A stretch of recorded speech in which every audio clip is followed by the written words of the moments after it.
Hi అండి. Welcome to Cherry's mom. నేను మీ ప్రియా. సో, ఈరోజైతే నేను పాలక్ పన్నీర్ అనేది రెడీ చేసుకుంటున్నాను. సో, నేనిది ఫస్ట్ టైమ్ ట్రై చేస్తున్నాను. సో, దీనికోసం నేను ఫస్ట్ స్పైసెస్ అన్నీ తీసుకొని చక్కగా ఫ్రై చేసి ప్రిపేర్ చేసుకుంటున్నాను. సో, జనరల్‌గా ఎప్పుడైనా రెస్టారెంట్‌కి వెళ్ళినప్పుడు జనరల్‌గా పాలక్ పన్నీర్ ఆర్డర్ ఇద్దామనుకున్న టైంలోనే దీనికి ఆల్టర్‌నేటివ్‌గా చికెన్ అనేది ఆర్డర్ ఇచ్చేస్తున్నారు.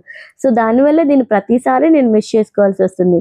సో, ఇలా కాదని చెప్పి ఈసారి ఖచ్చితంగా నేనే ప్రిపేర్ చేయాలని చెప్పి అనుకున్నాను. సో, అనుకున్న వెంటనే నేను దీనికి కావాల్సిన ఇంగ్రీడియెంట్స్ అన్నీ కూడా తెప్పించేసుకొని ప్రిపరేషన్ అయితే స్టార్ట్ చేశాను. సో, ఫస్ట్ నేను దీనికి కావాల్సినయి అన్నీ కూడా ఫస్ట్ ఆయిల్‌లో ఇలా ఫ్రై చేసి పక్కన పెట్టేసుకున్నాను. సో, ఇందులో నేను బాదం అలాగే జీడిపప్పు కూడా యాడ్ చేస్తున్నాను. సో, ఇది యాడ్ చేయడం వల్ల ఏమవుతుందంటే మనకి మంచి థిక్ కన్సిస్టెన్సీ అనేది వస్తుంది గ్రేవీ. అలాగే మంచి టేస్ట్ గూడా ఉంటుంది.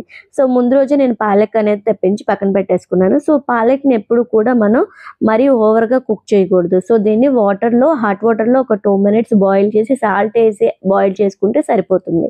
సో, జనరల్‌గా మనం తీసుకునే పన్నీర్ విషయంలో ఎప్పుడు జాగ్రత్త తీసుకోవాలి. ఎందుకంటే మనకి బయట దొరికే అన్ని పన్నీర్ కూడా ప్యూర్ పన్నీర్ అనేది ఉండదు.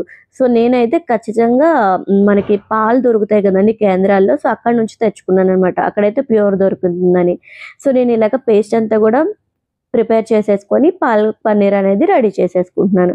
సో, ఇందులో నేను స్పైసెస్ అన్నీ యాడ్ చేసేసాను. అందుకే ఎక్కువగా స్పైసెస్ ఇంకా విడిగా ఏమెయట్లేదు. లైట్‌గా ఆహ్, గరం మసాలా ఒక్కటే యాడ్ చేసుకున్నాను. ఫైనల్‌లో కొంచెం బటర్, అలాగే కసూరి మేతి, అలాగే ఫ్రెష్ క్రీమ్ యాడ్ చేసుకున్నామనుకోండి, మనం ఏది ప్రిపేర్ చేసుకున్నా ఫ్రెష్ క్రీమ్ అనేది యాడ్ చేసుకున్నప్పుడు ఇలాంటి గ్రేవీ కర్రీస్‌లో మంచి కన్సిస్టెన్సీ అలాగే మంచి క్రీమీ టేస్ట్ అనేది వస్తుంది. తినడానికి చాలా బావుంటుంది. సో, ఈ కర్రీ అయితే బేసికల్లీ బటర్ నాన్, చపాతీ, పుల్కాస్‌కి చాలా బావుంటుంది రైస్ కంటే కూడా. సో, ఫైనల్‌గా నేనైతే చపాతీ రెడీ చేసుకున్నాను. సో, చపాతీతో ఈ కర్రీ అనేది కాంబినేషన్ కింద పెట్టేసుకున్నాననమాట.